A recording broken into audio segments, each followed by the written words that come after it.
केवल आत्म बोध है परमार्थ शिव पंथ, तामे जिनको मगनता सोही भाव निर्ग्रंथ। काले कहूं कि केवल आत्म बोध को करशु सरस प्रबंध। सरस प्रबंध करवो छे जेमांथी रस जरे। જી સર આપણો રસ શેમાં છે એનાથી આપણી રુચિ નક્કી થાય છે। આપણને જે ગમતું હોય એ જ આપણને રૂચે, જે ન ગમતું હોય ના રૂચે। રસ ક્રિએટ કરવો પડે। તો અહીંયા રસની વાત કરી, મેં કાલે મૂળદેવની વાત કરેલી, આપણે વાત રહી ગઈ હતી। અર્જુનનો મૂળ દેવો, તમે ભરેસર બાહુબલી સૂત્ર બોલો એમાં આવે છે।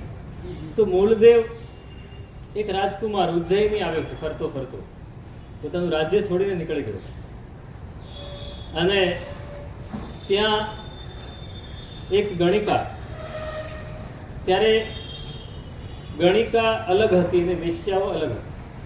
ગણિકા એ કળા શીખવાડતી, પુરુષોને અમુક કળાઓ શીખવાડવા માટે ગણિકાઓ હતી।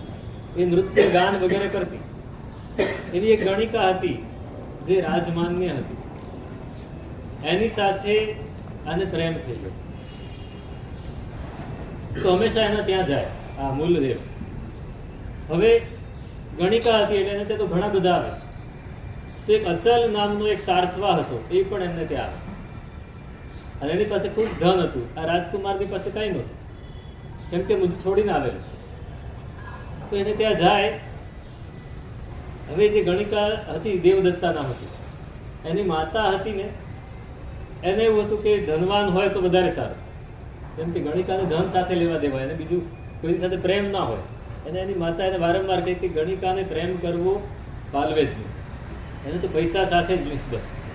એટલે આપણે ત્યાં અસલ આવે છે ને બરાબર, આને નહીં આવવા દેવાનું। આવા મુફલીસને આપવા દેવાથી શું? કેમ કે એ મુફલીસ ભલે હોય, એની પાસે પૈસો નથી, પણ એની પાસે જે રુચિ છે, એની પાસે જે કળા છે, એ કળા શીખવા જેવી છે। એટલે પેલી માને નહીં એની માતા, ત્યારે એને કીધું કે જો આપણે પરીક્ષા કરીએ બંનેની, એમાંથી જેની કળા જેની રુચિ વધારે હોય એને હું પસંદ કરીશ।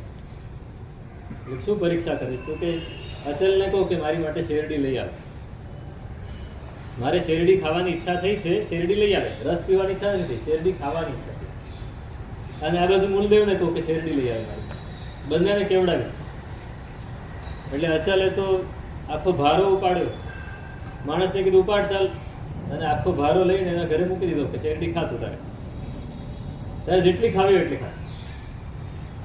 એટલે દેવદત્તા કે હું હાથણી છું કે આટલી બધી શેરડી એ ખરે ખાઈ છે અને આવી રીતે ખાય છે? આખો ભારો મૂકી ગયો મારે તે।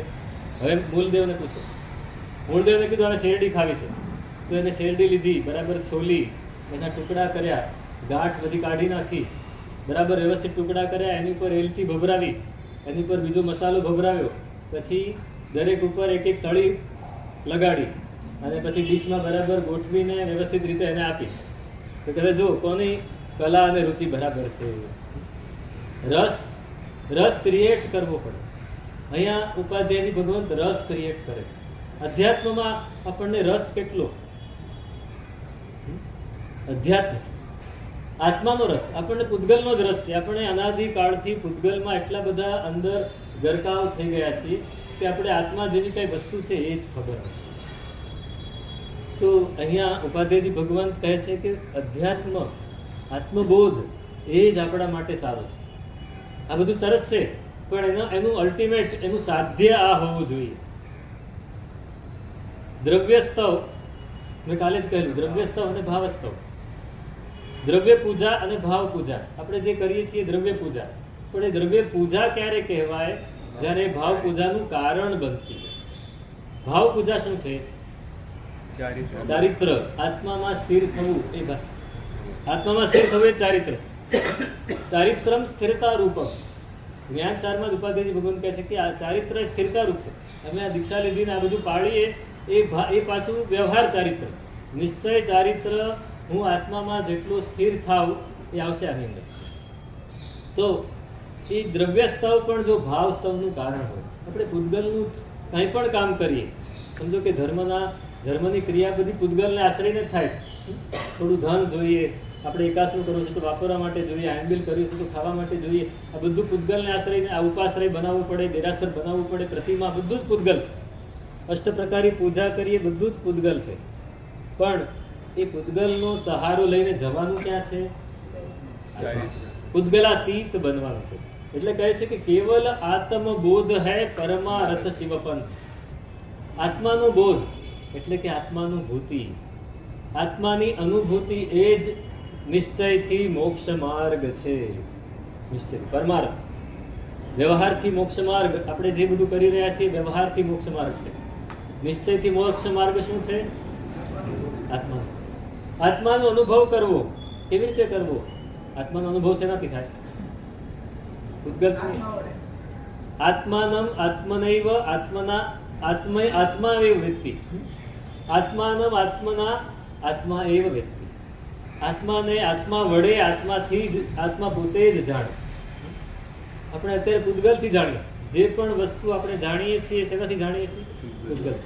આપણને આંખથી જણાય છે કોઈ વસ્તુ તો પૂતગલથી, કાનથી જણાય છે, નાકથી જણાય છે, જીભથી કે સ્પર્શેન્દ્રિયથી, અથવા મનથી. મન પણ પૂતગલ છે. તમે આવ્યા, હું તમને ઓળખતો નથી, પણ એમને મને કહ્યું કે આ તો હરેશભાઈ છે એટલે મને યાદ આવે. એ નથી યાદ આવ્યું? મનથી. એ પણ પૂતગલ છે. તો હું પૂતગલથી જ પૂતગલને જાણું છું. આમાં આત્મા ક્યાંય જણાતો નથી. આત્મા પૂતગલથી જણાવવાનો નથી. આત્માથી જ જણાવો. તો પહેલા આત્માને પકડવો પડે, આત્માના ગુણોને ઓળખવા પડે. આત્માના ગુણોની અનુભૂતિ થાય તો આત્માની અનુભૂતિ થાય. પેલા આપણને ઘડો પડ્યો હોય, એ ઘડાનો આકાર, ઘડાનો રંગ, એના ઉપરથી આપણને આ ઘડો છે એમ ખબર પડે. એટલે પેલા એના ગુણો પકડાય, પછી એનું દ્રવ્ય પકડાય. એનો આકાર છે, એનો રંગ છે, એના ઉપરથી આપણને ખબર પડે કે આ માટી છે, કે અથવા તાંબુ છે, અથવા સોનું છે, અથવા ચાંદી છે. એટલે પેલા ગુણો પકડાય, પછી દ્રવ્ય પકડાય. એમ અહીંયા પણ પહેલા ગુણો પકડવાના છે ને પછી દ્રવ્ય પકડાય. તો પરમાર્થ શિવપંથ, નિશ્ચયિક મોક્ષ માર્ગ. નિશ્ચય નહીંથી મોક્ષ માર્ગ શું? આત્મબોધ, આત્માનુભૂતિ. જો પરિસહ સહનાદિક પરકારા એ સબ હૈ વ્યવહારા.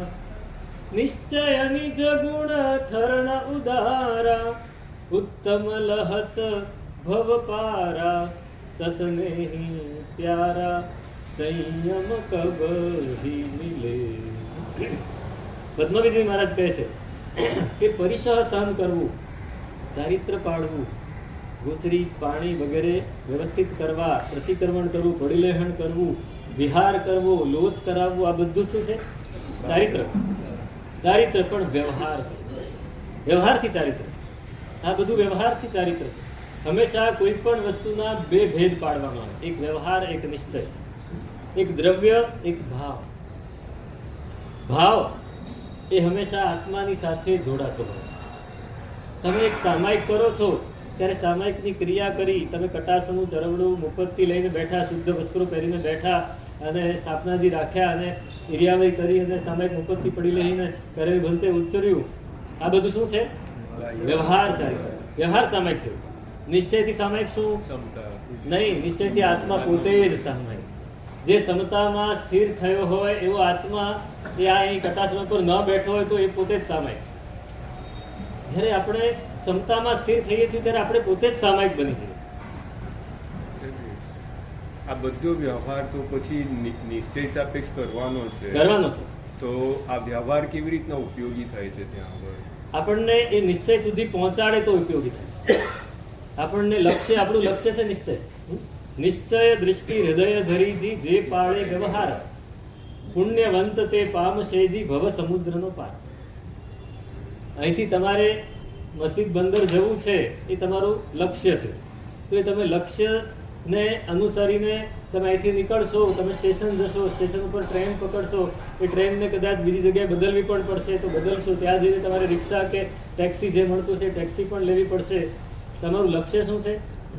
મસ્જિદ બંદર. પણ જવું છે તમારે, એ વ્યવહાર છે. તમારે અહીંથી ત્યાં જવું છે વ્યવહાર છે, ત્યાં પહોંચવું છે નિશ્ચય છે. એમ આપણે પહોંચવું છે આત્મા સુધી.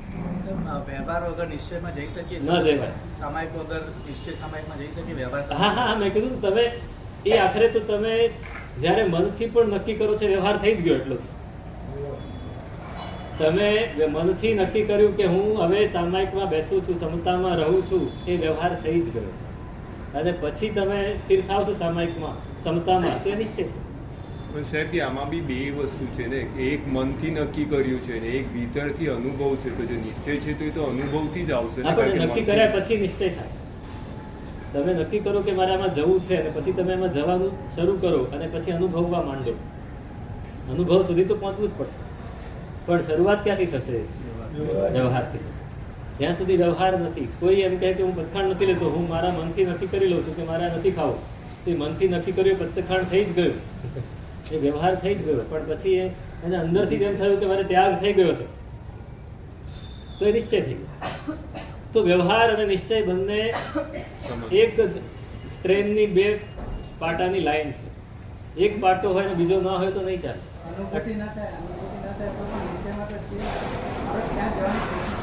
હા, કોશિશ કરી રહ્યા છે, કોશિશ કરી રહ્યા છીએ. એટલે નિશ્ચય તરફ આપણો ઝોક છે, હજી નિશ્ચય સુધી પહોંચ્યા નથી. હા, પણ નિશ્ચય સુધી ઝોક છે એટલે સારું છે. નિશ્ચય તરફ આપણું લક્ષ્ય છે. પણ જો નિશ્ચય તરફનું લક્ષ્ય નથી તો એ દ્રવ્ય, એ વ્યવહાર પણ નથી. હરિભદ્ર સુરનાથ કહે છે કે જો ભાવ પૂજા પામવાનું લક્ષ્ય તમારું નથી તો તમારી દ્રવ્ય પૂજા જ નથી. એ પૂજા નથી, કંઈક ક્રિયા છે બસ. એટલે એ આપણે સમજી લેવાનું. તો નિશ્ચય નિજ ગુણ ઠરણ ઉદાર, પેલું પરિસહ સહન કર્યું, આ બધું જ કર્યું, એ વ્યવહારથી ચારિત્ર. પણ એ કરતા કરતા આપણે પોતાની અંદર ઠરી ગયા કે હજી પણ બહાર ભમ્યા કરીએ છીએ. હજી બહાર હજી બીજા શું કરે છે દેખાય છે, હજી બીજા ઓછું વધતું કરે છે અનુભવાય છે, તો સમજવું કે હજી આપણે અંદર ઠર્યા નથી. જે પોતાની અંદર ઠરી ગયો હોય ને એને બીજા શું કરે છે દેખાય, એને પોતાનું જ દેખાય. આપણને બીજાનું દેખાવા માંડે છે કે આવું કરે છે, આ તેવું કરે છે, આને આમ નથી કર્યું, આને તેમ નથી કર્યું. દેરાસરમાં આપણે પરમાત્માની પૂજા કરીએ ત્યારે પરમાત્મા દેખાય કે બાજુવાળો શું કરે છે એ દેખાય. તો એ નિશ્ચયનો આપણો જોક નથી, એમ સમજી લેવું. આપણે બોલીએ છીએ ખરા, પણ નિશ્ચય સુધી જવાનું. આપણે બોલીએ છીએ કે જ્ઞાન કળશ ભરી આત્મા સમતા રસ ભરપૂર, આ નિશ્ચય નહીં છે. આ દુહો એ નિશ્ચય નહીંનો દુહો છે.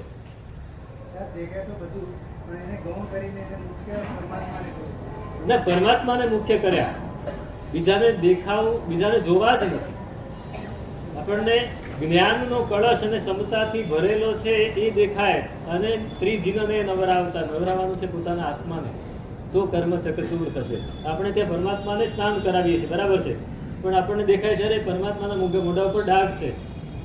આપણને દેખાય છે કે આ પાણીમાં દૂધ ઓછું નાખ્યું છે. આપણને દેખાય છે કે આ કળશ નાનો છે. આપણને દેખાય છે કે આ કળશ તૂટેલો છે. નહીં, ત્યાં પરમાત્મા અને આપણું સમતાનો રસ, આ બે જ દેખાય. એનો અનુભવ થાય. એક ટીપું પરમાત્મા ઉપર આપણે પ્રક્ષાલ કરીએ અને અંદર અનુભૂતિ થાય કે મેલ તો મારો જાય. પરમાત્માને એક 9 અંગે ખાલી તમે હાથમાં વાટકી લઈને 9 અંગે થાય એટલું જ કેસર લઈને તમે પરમાત્માને સ્પર્શ કરો, પણ એ સ્પર્શ અંદરથી હલાવી નથી આપણને. એ સ્પર્શ આખો દિવસ યાદ રહે કે આ પરમાત્માને મેં સ્પર્શ કર્યો, મારા આત્માને મેં સ્પર્શ કર્યો. આમ અંદરથી કાલે મેં કહ્યું ને, પરમાત્માનું નામ લેતા જો રોમાંચ થઈ જતો હોય તો સ્પર્શ કરતા શું થાય? અને આપણને એવો લાભ મળ્યો છે કે પરમાત્માને સ્પર્શ કર્યો. ત્યાં પરમાત્માને સ્પર્શ કર્યો એટલે મારે આત્માને સ્પર્શ. તો નિશ્ચય નિજ ગુણ ઠરણ ઉદારા ઉત્તમ લહત ભવપાર. પોતાના આત્મામાં સ્થિર થવું છે, પોતાની અંદર. પોતાનો આત્મા એટલે પોતે જ પોતાની અંદર સ્થિર થવું, સ્વરૂપમાં સ્થિર થવું છે. ઠરતા આવડતું હશે ને તો પરિસહ પણ નહીં નડે. પરમાત્માને જુઓ, પરમાત્માએ 12.5 વર્ષમાં કેટલા પરિસહો, કેટલા ઉપસર્ગો સહન કર્યા હશે. સહન કર્યા આપણે બોલીએ છીએ, પરમાત્માએ સહન નથી કર્યા.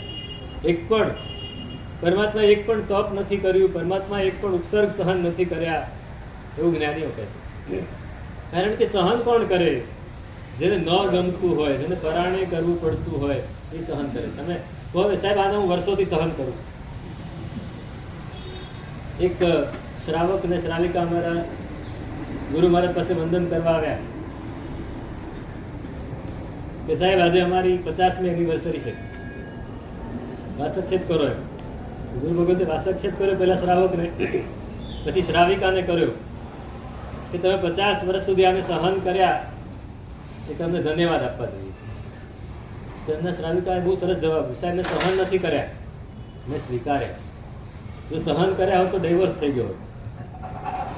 મેં સહન નથી કર્યા એને સ્વીકાર્યા છે. શ્રાવક થોડા એગ્રેસિવ હતા, વધારે પડતા, તો શ્રાવિકા એટલા જ સામે નરમ હતા કે મેં એને સ્વીકારી લીધા. એટલે મારા ગુરુમાં કે તો તમે તપ કર્યું છે. આ પણ એક તપ છે 50 વર્ષનું, કે આવી વ્યક્તિ સાથે 50 વર્ષ સુધી રહેવું અને એને સ્વીકારવા, એની બધી જ આદતો. તો આ સ્વીકારવું પરમાત્માએ 12-12.5 વર્ષ સુધી સ્વીકાર્યું. અને ક્યાંય અંદરથી એમ નથી વિચાર્યું કે આ જાય તો સારું, આ બહુ થયું હવે બસ. સંગમ દેવે 6 મહિના સુધી હેરાન કર્યા, એક રાતમાં તો 20 ઉપસર્ગ કર્યા, પણ 6 મહિના સુધી પરમાત્મા એક જ એની ઈચ્છા હતી કે પરમાત્મા આ માણસ ખાલી મનમાં એટલું વિચારે કે આ જાય તો સારું, તો હું જીતી જઈશ. અને 6 મહિનામાં પરમાત્મા એક પણ વાર ન વિચારે કે આ જાય તો છે. ખબર પડે કોઈ દિવસ અવધિજ્ઞાનનો ઉપયોગ નથી મૂક્યો કે આ ક્યારે જશે. પરમાત્મા પછી તો જ્ઞાન હતું, જ્ઞાનનો ઉપયોગ મૂક્યો તો ખબર પડી જાય કે આ 6 મહિના પછી જતો જ રહેવાનો છે. 6 મહિના એમને કૌશકમાં ઉભા રહી ગયા હોત, ઉપવાસ તો કર્યા જ 6 મહિના, એમને કર્યા હોત ઉભા રહીને તો સારું, વધારે ફાયદો થાય નહીં, ઉપયોગ પણ ન હતો. અને એને સ્વીકારી લીધું, જે છે એ આ જ છે. મેં તે દિવસે કહેલું, જીવવાની ઈચ્છા હોય તો ભાવ વધે, ભોગવવાની ઈચ્છા હોય તો ભાવ વધે, અને જાણવાની ઈચ્છા હોય. પરમાત્માને જીવવાની પણ ઈચ્છા નહોતી, ભોગવવાની પણ ઈચ્છા નહોતી, અને જાણવાની પણ ઈચ્છા નહોતી કે ક્યારે જશું. જાણવાની ઈચ્છાથી કેવી રીતના? જાણવાની ઈચ્છા એટલે ઉત્સુકતા. આપણને બહુ ઈચ્છા ને કે આને શું કર્યું, એ શું બોલ્યા. પણ આમ તો કે છે કે જિજ્ઞાસા તો જોઈએ, જિજ્ઞાસા જોઈએ, પણ કુતૂહલ નહીં. અને અહીંયા તો જે આવે સમજો કે જાણવાની ઈચ્છા એટલે જ્ઞાન, પેલું જ્ઞાનની વાત નથી, બાહ્ય. મને આ જાણી લેવું છે કે કેવી રીતે કમાવાય પૈસા, મારે આ જાણી લેવું છે કે આ માણસ શું બોલ્યો, મારે આ જાણી લેવું. આપણને અચાનક બહાર સમજો કે તમારા ઘરની બાજુમાં સહેજ અવાજ આવ્યો તો તમને જાણવાની ઈચ્છા થાય કે શું થયું. નહીં, એ જાણવાની એ ઈચ્છા નથી. એ કંઈક મેળવવું છે, કંઈક પામવું છે એવી ઈચ્છા, એ જાણવાની ઈચ્છા. એ નહીં આપોઆપ જે આપણને આત્માનું જ્ઞાન મળી રહ્યું છે એ મળે તો વાંધો નથી. પરમાત્માએ પોતાની અંદર જ્ઞાન બહારથી નથી મળતું, જ્ઞાન અંદરથી પ્રગટ થાય છે. બહારનું તો ખાલી નિમિત્ત બને છે, ગુરુ નિમિત્ત બને, પુસ્તક નિમિત્ત બને, ગોખવું એ પણ નિમિત્ત બને. જ્ઞાન અંદરથી પ્રગટ થાય છે. આ તો ખાલી શબ્દો આપણને આવડે, આપણને શબ્દો આવડ્યા, નિમિત્ત જરૂરી છે. શબ્દો આવડ્યા પણ જ્ઞાન અંદરથી પ્રગટ થાય છે. તમે જોજો, એક વસ્તુની ઉપર તમે ચિંતન કરો, કોઈક પદાર્થ તમને નથી સમજાતો, સમજો કે મેં અહીંયા તમને કંઈક વાત કરી, તમને નથી સમજાતી, એ વાક્ય તમે પકડી લીધું, એના ઉપર વિચાર કરો કે આ શું કહેવા માંગે છે, આ શું કહેવા માંગે છે. તમે 5 મિનિટ, 10 મિનિટ, 15 મિનિટ વિચાર કરશો ને, અંદરથી જ જવાબ આવશે કે આનો જવાબ તો આ હોય. આ અંદરથી જ્ઞાન પ્રગટ થયું, બહારથી નથી મળ્યું, આપણી અંદર જ છે જ્ઞાન. થોડુંક ક્ષયક્ષમ ઉપરનું આવરણ થોડું હટાવવાનું છે, એ હટશે એટલે આપોઆપ જ્ઞાન પ્રગટ થશે.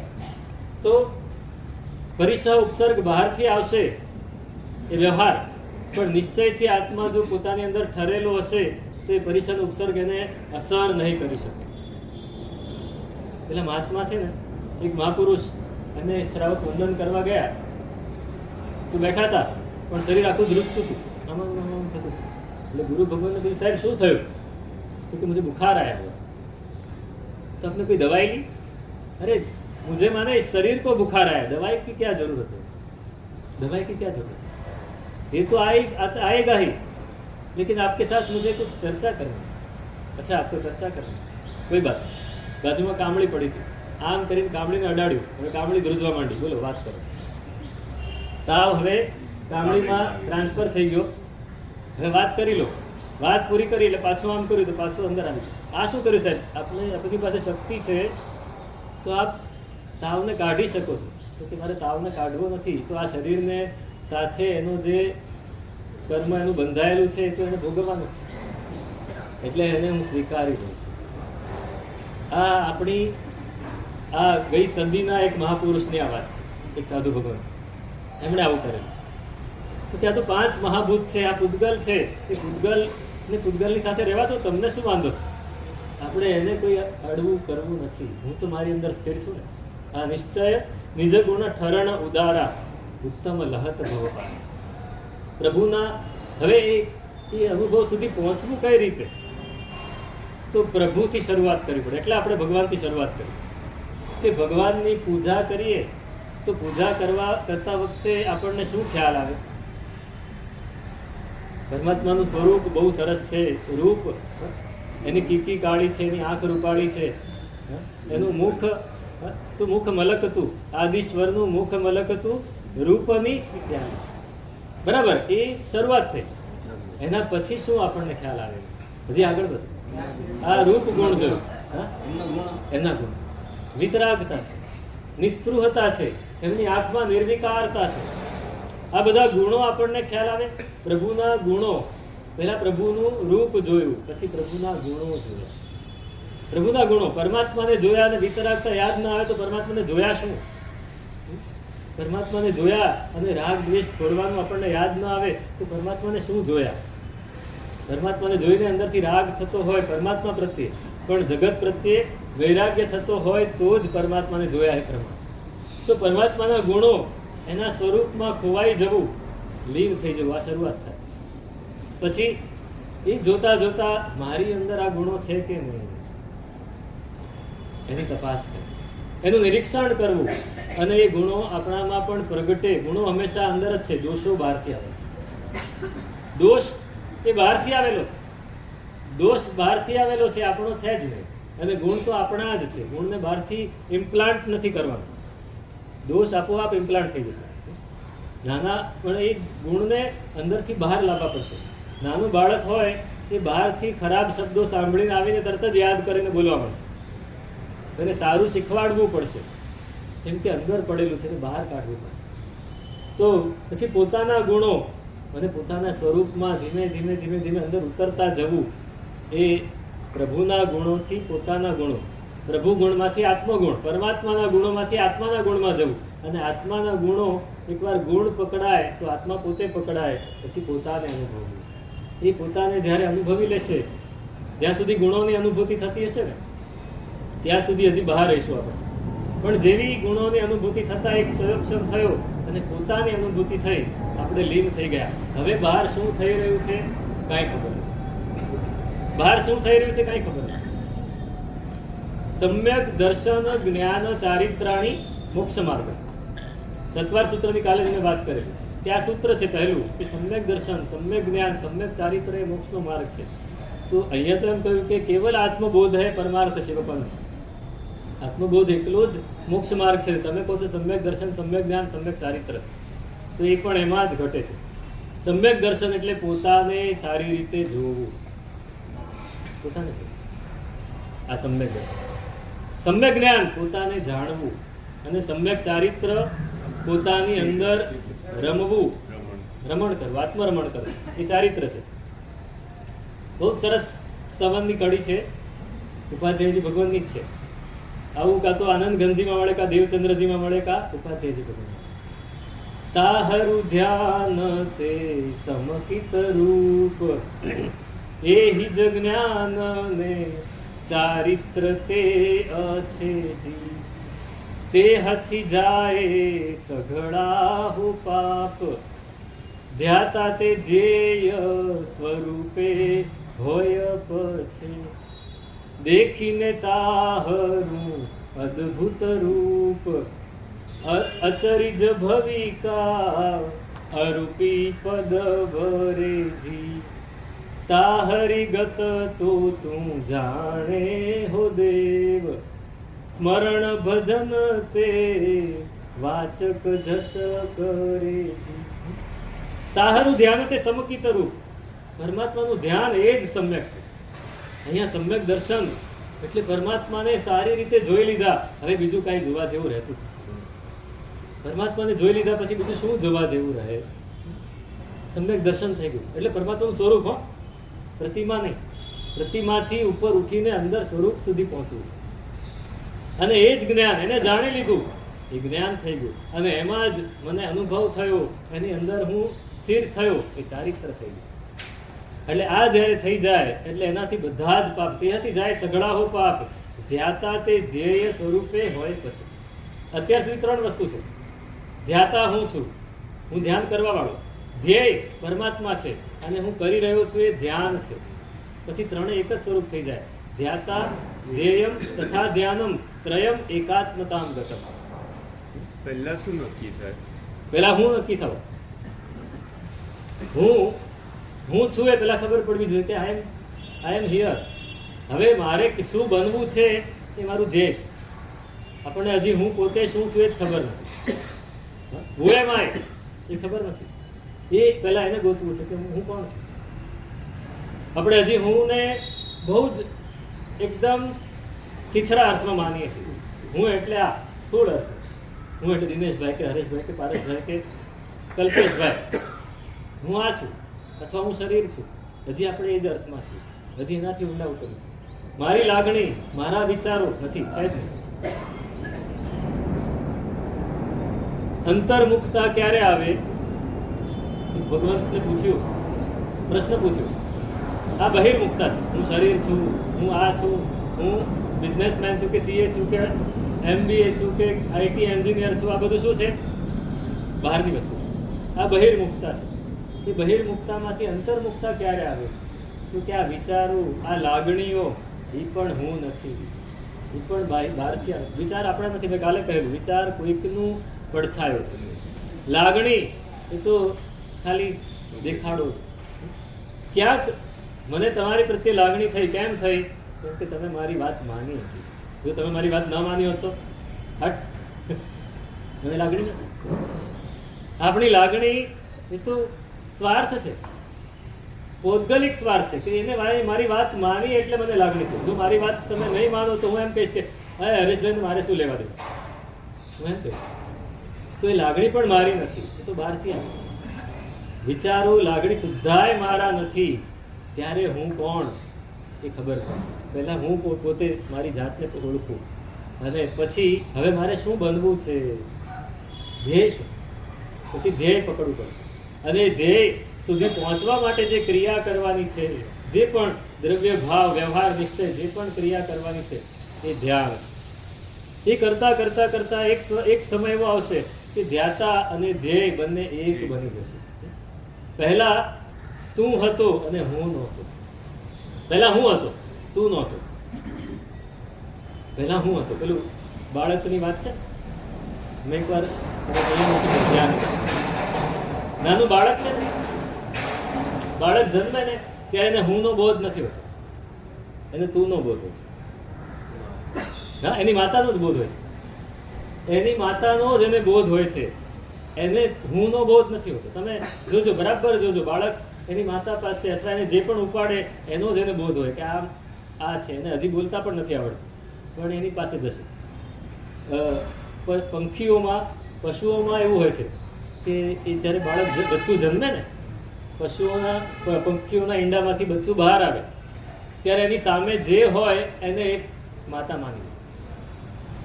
એની સામે હકીકતમાં તો એની માં જ હોય જે ઈંડાનું સેવન કરતી હોય, એ પંખીણી હોય. પણ એ પંખીણી કદાચ ન હોય અને બીજું કોઈક હોય ત્યાં અને બચ્ચું બહાર આવે તો જે હોય એને માતા માની લે.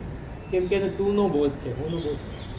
એ તું નો બોધ ક્યાં સુધી કે એને સતત કંઈક જોઈએ છે, એને ખાવા માટે જોઈએ છે, એને પીવા માટે, એટલે એને દૂધ જોઈએ છે. તો એની માતાની પાસે જતું રહેશે, દૂધ પી લેશે. હવે સમજો કે દૂધ નથી ને તમે એનો અંગૂઠો એના મોઢામાં પકડાવી દો તો એને એમ છે કે આ દૂધ છે, તો અંગૂઠો બી ચૂસ્યા કરશે. કેમ કે તું નો બોધ છે. આ અંગૂઠો મારો જ છે ને હું ચૂસું છું એને ખબર જ નથી. એને તમે અરીસાની સામે મૂકી દેશો તો એને થશે કે આ કોઈક બીજું છે. પોતાની જાતને એને જોઈ જ નથી, ઓળખી જ નહીં. એટલે જો એને ચાલતા સહેજ બી ભાખોડિયા ભરતા આવડતું હશે તો અરીસાની પાછળ જઈને જોશે તો કોઈ છે નહીં ત્યાં. એને હુંનો બોધ નથી. ધીમે ધીમે ધીમે આપણી સાથે રહી રહીને એને હુંનો બોધ શરૂ થઈ જાય. એ શરીરને હું માનવાનો બોધ, અત્યાર સુધી શરીરને હું માનવાનો બોધ એનો નહોતો. ધીમે ધીમે શરૂ થયો. એને કંઈક વાગ્યું, એને કંઈક કર્યું, એને કંઈક એનું કંઈક વસ્તુ લઈ લીધી એના હાથમાંથી, ત્યારે એને હુંનો બોધ થવાનો. અને એ હુંના બોધમાં ધીમે ધીમે ધીમે અહમ વધતો જશે અને એક સમય એવો આવશે કે હવે ખાલી હુંનો જ બોધ હશે, તુંનો બોધ નહીં હોય. પછી એને દેખાશે, સમજણ આવશે ત્યારે ત્યાં પરમાત્મા છે, ત્યારે તુંનો બોધ થશે. પહેલા હુંનો બોધ, પછી તુંનો બોધ કે તું છે, આ હું છું ને આ તું છે, હું અને તું બે ભેગા થા. એટલે હું તું ચાલે છે, હું તું. અને પછી એને સમજણ પડે બરાબર, ત્યારે થાય કે પરમાત્મા તું જ છે, હું નથી. તું જ છે. પાછો તુંનો બોધ આવ્યો, હુંનો ગયો. પણ પેલો બોધ એ શારીરિક બોધ હતો. હવે આ આત્મિક બોધ આવે કે હું નથી, તું જ છે. અને તુંને જોતા જોતા પાછો હુંનો બોધ આવશે કે તારા જેવો હું પણ છું. અને પછી બંને ભેગા થઈ જશે કે આપણે બે એક જ. આ ધ્યાતા તે ધ્યેય સ્વરૂપે હોય છે. અને પરમાત્મા તમારું સ્વરૂપ કેવું છે અદ્ભુત કે એને જોઈને, એ રૂપને જોઈને ભવિકો અરૂપી પદને પામે છે. અચરી જે ભવિકા અરૂપી પદ વરે તાહરી ગત તો તું જાણે હો દેવ. સાહેબ, હું તો આપના સુધી ક્યારે પહોંચીશ, પણ હું તો આપના સ્મરણ અને ભજન કરીને આપના સુધી પહોંચવાની ઈચ્છા રાખું છું. સમ્યક દર્શન, જે જેવું છે તેવું એને જોવું. સમ્યક જ્ઞાન, જે જેવું છે તેવું એને જાણવું. આ જ સમ્યક્ત્વ અને મિથ્યાત્વનો આ જ અર્થ છે કે જે જેવું છે એવું આપણે એને નથી ઓળખતા તો એ મિથ્યાત્વ છે. એમાં આવા કપડાં પહેરવા કે આવા ન પહેરવા, આવી તિથિ પાળવી કે આવી સ્તુતિ કરવી કે એનાથી કોઈ સમ્યક્ત્વ અને મિથ્યાત્વની સાથે કાંઈ જ લેવા દેવા. આપણે એને અત્યારે બહુ મોટા ઇસ્યુ બનાવી દીધા છે, એની સાથે કાંઈ લેવા દેવા. એક વલકલ ચીરી જેને આખી જિંદગીમાં પરમાત્મા શું છે, સાધુ શું છે જેની ખબર નથી, અને ખાલી કપડાથી આમ ધૂળ સાફ કરતા કરતા એને કેવલ જ્ઞાન થાય, એને કઈ તિથિ પાડતા છે, એ કઈ સ્તુતિ કરતા છે, ચોથી કરતા છે કે પાંચમી કરતા છે, કઈ કરતા છે? કાંઈ જ નથી. આપણે એને ઇસ્યુ બનાવી દીધા છે. એક મુપત્તિ એને યાદ આવે છે કે આવું મેં ક્યારેક કર્યું છે. આપણે યાદ આવે છે આ પૂજા કરતા કે આવું મેં ક્યારેક કર્યું છે? કોઈ દિવસ યાદ આવે છે? જે પૂજા કરી છે એ બી દિવસમાં એકવાર યાદ. એ જ તો હું કહું છું. આપણે આજે પૂજા કરી છે એ સાંજે યાદ આવે છે ખરી કે મેં આજે પૂજા કરી, એનો સ્પર્શ મને યાદ છે? આપણે ક્યાં કરીએ છીએ? કોઈ બીજું કરતું હોય છે, આપણે નથી કરતા હોતા. મેં એકવાર કહેલું, સબકોન્શિયસ કરતું હોય છે, આપણે તો બીજે જ હોઈએ.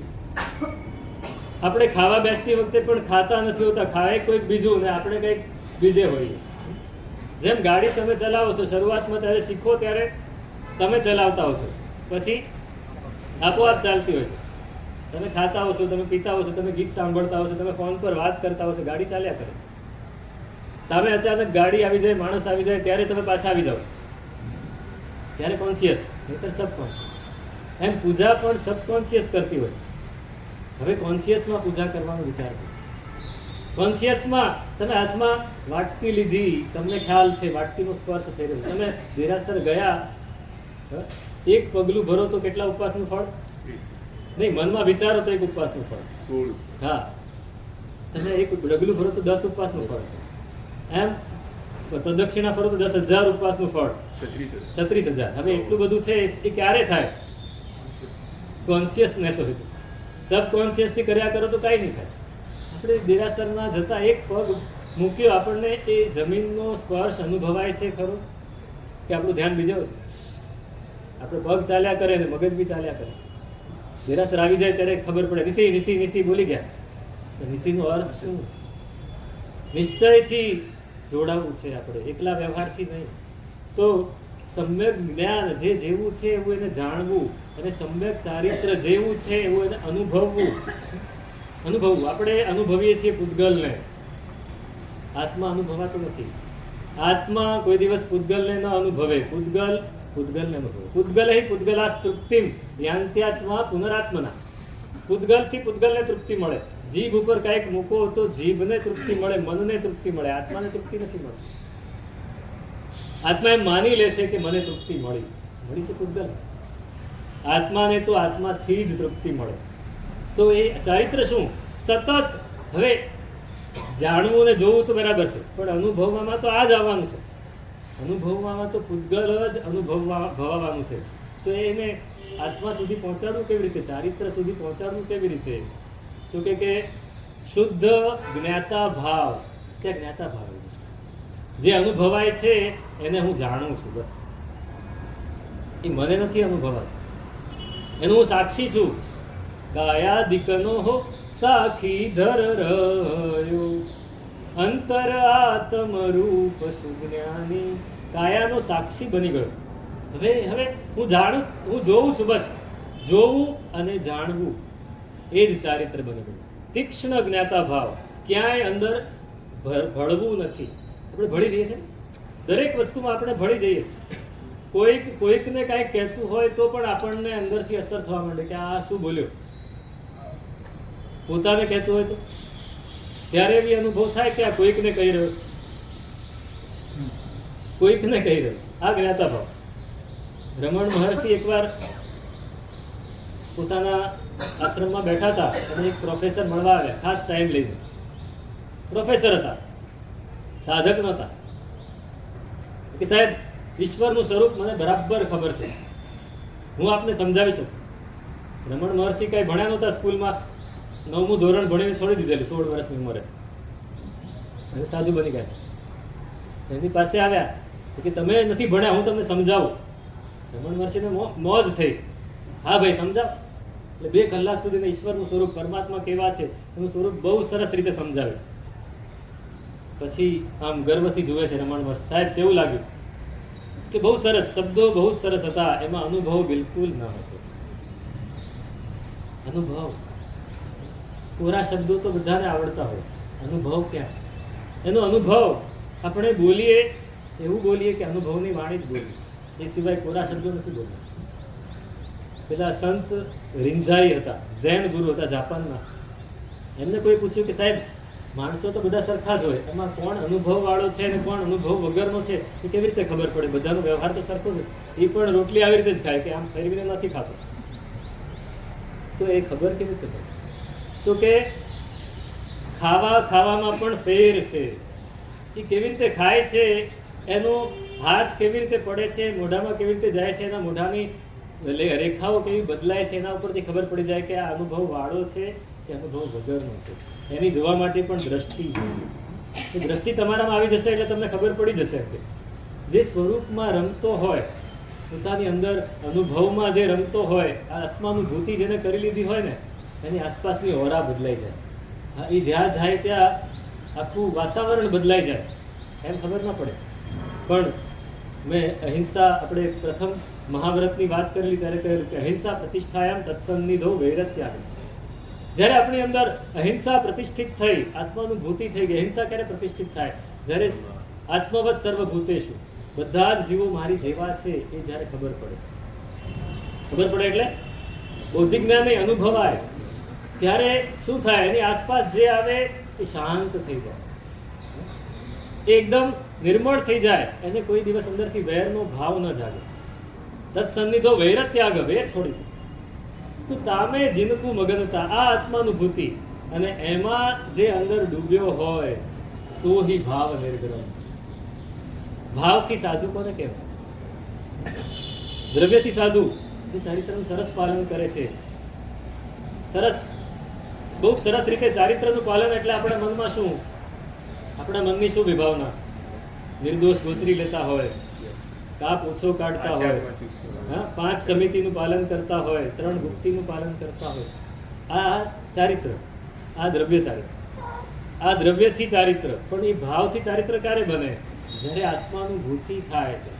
તામે જીનકુ મગનતા, આત્માનુભૂતિમાં જે ડૂબી ગયો છે સોહી ભાવ નિર્ગ્રહ. એ જ ભાવથી નિર્ગ્રંથ છે.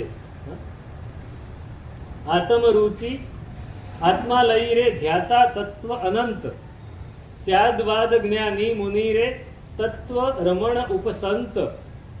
દેવચંદ્રજી મહારાજ કહે છે કે આત્માની રુચિ જેને હોય, જે આત્મામાં જ રહેતો હોય અને આત્માનું તત્વ એને જ ધ્યાન કરતો હોય અને આત્મામાં જ રમણ કરતો હોય, એ આત્મજ્ઞાની મુનિ છે. એ આત્મજ્ઞાની છે. આનંદગંજી પણ કહે છે કે અધ્યાત્મી જે વસ્તુ વિચારી બીજા જાણ લે બાસી રે. અધ્યાત્મી જે વસ્તુનો વિચાર કરે, જે વસ્તુ એટલે આત્મતત્વ, વસ્તુ તત્વ, મૂળ જેની અંદર ગુણો વસે છે એ વસ્તુ કહેવાય. એનો જે વિચાર કરે, એને જે જાણે, એને જે અનુભવે એ અધ્યાત્મી છે. બાકી તો વેશધારી છે, સીધું જ કહે છે. અને એની પછીના સ્તવનમાં તો આ શ્રેયાસ્થાન ભગવાનના સ્તવનમાં કહ્યું, વાસુ પૂજ્ય સ્વામીના સ્તવનમાં તો એમ કહી દીધું કે આત્મજ્ઞાની શ્રમણ કહાવે બીજા જાણ લેબાસી. સાધુ કોણ? આત્માનો બોધ જેને મળ્યો છે, સોહી ભાવ નિર્ગ્રંથ, એ જ શ્રમણ. બાકી લેબાસી, લેબાસ પહેરેલો છે ખાલી. હા, પણ લેબાસ પહેરેલો છે, અંદર લક્ષ્ય કદાચ હોય ને તો એ લેબાસ પણ કામ લાગે. પણ લક્ષ્ય નથી તો એ વેશ. આમાં તો અનંતી વાર લીધા જ છે. આપણે કહીએ છીએ મેરુ પર્વત જેવડા અનંતા ઢગલા થાય એટલા ઉભા લીધા છે આપણે બધા લીધા છે. આ એક વધારો થાય એની પર, બીજું કાંઈ નહીં. તો આત્મજ્ઞાની શ્રમણ કહાવે બીજા જાણ. તો અહીં કહે છે કે આત્મરુચિ, જેને આત્માની જ રુચિ હોય, આત્માનો જ રસ હોય, બીજો કોઈ રસ ન હોય. યોગ શાસ્ત્રમાં કહ્યું કે જો તને મોક્ષ મેળવવો છે તો ફક્ત આત્માનો જ રસ રાખજે, બીજે ક્યાંય મનને જવા નહીં દેતો. આત્માનો રસ, જો આત્માનો રસ જાગે તો વૈરાગ્ય જાગે. કારણ કે બીજા કોઈ ઉપર ધ્યાન જ નથી જતું, એટલે રાગ નથી થવાનો, એટલે વૈરાગ્ય જાગે. હવે વૈરાગ્ય વધ્યો એટલે પાછો રસ આત્મામાં જ ગયો, એટલે રસ, એમાંથી વૈરાગ્ય, પાછો રસ, પાછો વૈરાગ્ય, એ ચાલતા ચાલતા ચાલતા વૈરાગ્યમાંથી વિતરાગતા સુધી પહોંચી ગયું. રસ અને વૈરાગ્ય, રસ અને વૈરાગ્ય. અને એ જયારે એ રસને જાણી લીધો ને પછી શું થાય? તો કે જાણ્યો રે જેણે તુજ ગુણ લેશ, બીજા રે રસ તસ મન નવી ગમે જી. જેણે તમારા ગુણનો લેશ પણ જાણી લીધો, લેશ જાણી લીધો, અને બીજા રસ ગમે જ નહીં. ચાખ્યો રે જેણે અમી લવલેશ, બાકસ ભૂકસ તસન રૂચે કિમેજી. અમૃતનો એક સ્વાદ, એક છાંટો પણ જો મોઢામાં પડી ગયો ને પછી તમે એને મીઠાઈ આપો તો એ થાય કે આ તો ઊંચો છે, આ કચરો છે. અમૃત પી લીધું પછી પરાણે બીજું ખાવું પડે ને. તુજે સમકિત રસ સ્વાદનો જાણ, પાપકુ ભક્તે સેવે બહુદિને, બહુદિન સેવ્યું, સેવે કરી કર્મ નિયોગે જોય, વાંછે તે સમકિત અમૃત ધૂરી લીધું. એને એક જ વસ્તુ જોઈએ છે, અમૃત જોઈએ છે, અમૃત જોઈએ છે. પેલો ગરીબ માણસ હોય, ગરીબ બ્રાહ્મણ હોય, એને ઘેબર આપો તમે ખાવા માટે, એને ઘેબર બહુ ભાવે. અને ઘેબર બહુ ઘી વાળો ઘેબર એને આપો તો બહુ જ ભાવે. પણ સમજો કે ક્યારેક ઘેબર ન મળ્યો અને રોટલી ખાવી પડે તો રોટલી ખાવાની, પણ મનમાં તો એમ સમ્યક્ત્વનો, આત્માનુભૂતિનો સ્વાદ એકવાર ચાખી લીધો ને પછી દુનિયાની ગમે એટલી તાકાત આવી જાય, એને એની જ રુચિ હોય. આ રુચિ આત્મરુચિ. પછી આત્મા લઈતા, ત્યાં રહેવાનું ક્યાં? રહેવાનું ક્યાં? ગામમાં, નગરમાં, પાર્લામાં, મુંબઈમાં? વાસ નગર વન કે વિશે માને દુવિધ અબૂધ. દ્રવ્યથી ને ભાવથી બે અબૂધ હોય ને, એમ માને કે હું ગામમાં રહું છું, ઘરમાં રહું છું, બંગલામાં રહું છું, ફ્લેટમાં રહું છું. પણ આત્મદર્શિકુ વસતી કેવલ આત્મ શુદ્ધ. આત્મદર્શી ક્યાં રહે? આત્માનુભૂતિ વાળું પોતાના આત્મામાં જ રહે. એટલે સંત છે ને, શિષ્યો સાથે નદીની ભેખાડ ઉપર ચાલી રહ્યા હતા, જઈ રહ્યા હતા એક ગામથી બીજે ગામ.